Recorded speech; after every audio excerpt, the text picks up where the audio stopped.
today? Am I good to go? Okay. In 1957, the USSR launched Sputnik 1 as the first artificial satellite in space.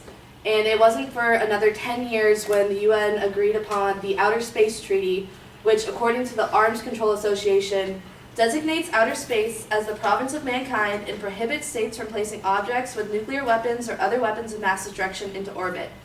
The UN Office for Outer Space Affairs states also that outer space, the activities carried out in outer space, and whatever benefits might be accrued from outer space should be devoted to enhancing the well-being of all countries and humankind, with an emphasis on promoting international cooperation. Some of you, if you pay attention to the news, know that last week Obama announced that the US plans to send people to Mars in the year 2030, and if you follow up with SpaceX, you know that Elon Musk wants to do the same thing in about the same time frame. And about 1/3 of Americans, according to the Pew Research survey done in 2014, believe that man's long-term colonies and on other planets by the year 2064 will be feasible. So I'm here today to make the proposition that attempts to colonize outer space will ultimately lead to international and interplanetary conflict and significant diplomatic complications. I'm going to do this by showing you guys that it is human nature to go to war over vital resources.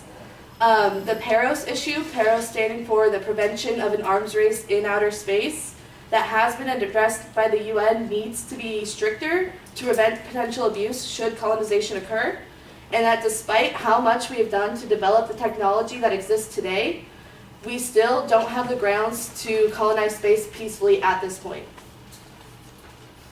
It is a common theme in the history of mankind to go to war over vital resources. Britain colonized India for resources. There's conflict in the Middle East over water and oil. And although resources found on Mars are not in high demand today, primarily Mars is rich in carbon, nitrogen, hydrogen, and oxygen, according to the National Space Society. They will be in high demand should colonization occur. Mars and the Martian atmosphere can support the growing of crops. There's potentially water on Mars, and Mars would be a good source of energy, both solar and wind powered. All these things, should we want to colonize Mars and use it as a base station for exploring further into the universe, will be in high demand, and there is no policy in place today, and there's no talk of policies in the future to prevent conflict over these resources. Similarly, the PAROS issue, and once again, PAROS stands for the Prevention of an Arms Race in Outer Space, addressed by the UN, is not strict enough today. Should colonization occur, there might be abuse.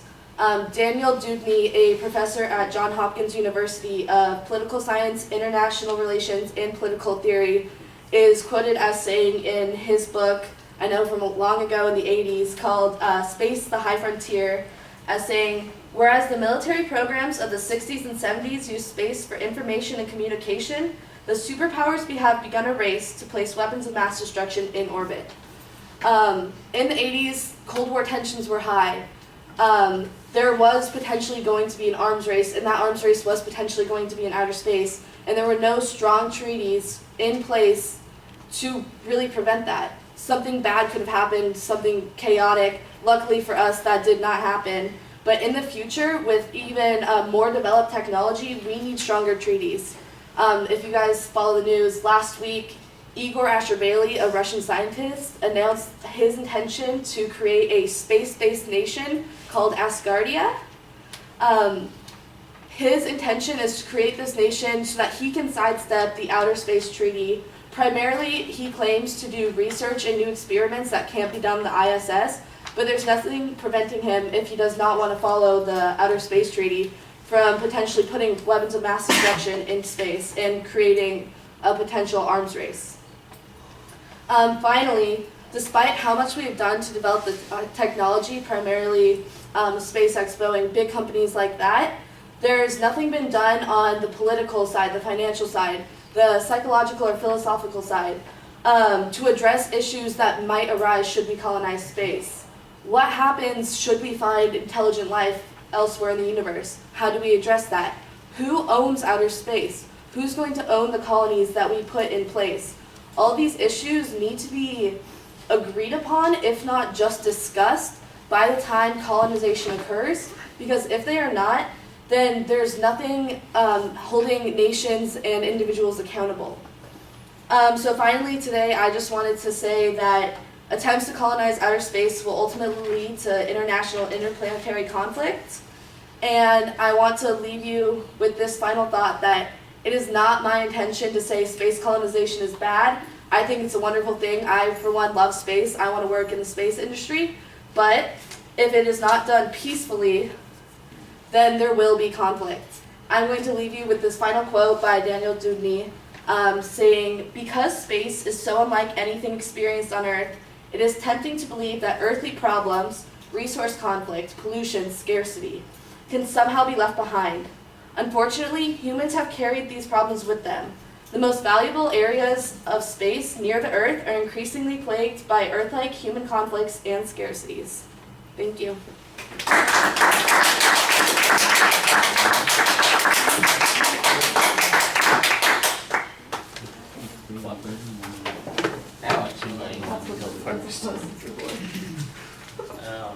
Yeah, thanks, Steve. Interesting. Way to set the bar high for the rest of us.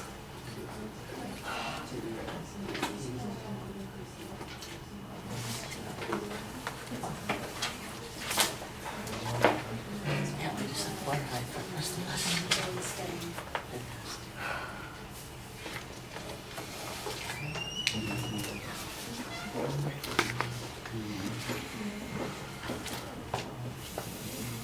All right, the proposition has multiple claims in it, and that's a little confusing. You did preview what the supporting structure was going to be, although they are tags for topics as opposed to declarative statements at the beginning. I thought that you gave us a nice kind of historical context at the beginning. When you're talking about the notion of it being inherently, that humans carry with them conflict because of resources. The examples that you provided are a little sketchy, and I think that that's problematic. The closest you come to having any evidence that really applies to that is the very last piece of information that you presented. You've got a quote there that I think does a better job of proving that point than anything that you had in the rest of the speech. The secondary claims on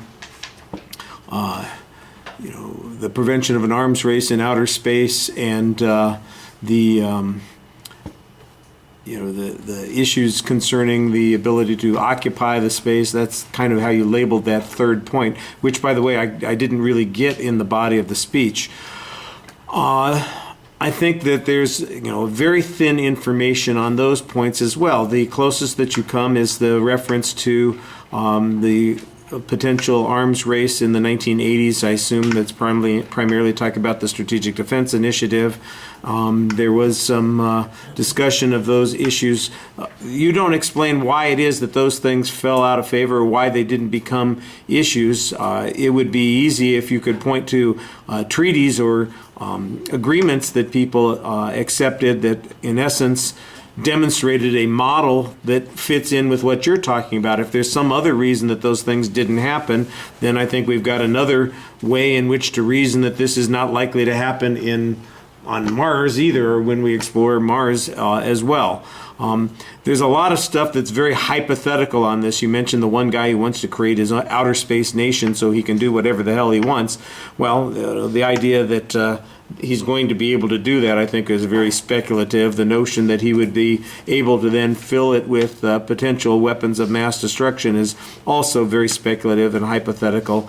I'm not sure that I'm convinced that a treaty would prevent those sorts of things, but if you had a demonstration that the treaty was effective before and that the existing treaties don't cover those kinds of issues, then I would guess maybe there is a need for that. But again, I think it's kind of iffy on the proof. You introduce an interesting subject. I think there's some interesting analysis on it. I don't think there's very strong proof on those particular points, and it's nicely delivered. I appreciated the little changing Post-its to go along with your t-shirt. Yeah, that worked okay for me. All right, thank you.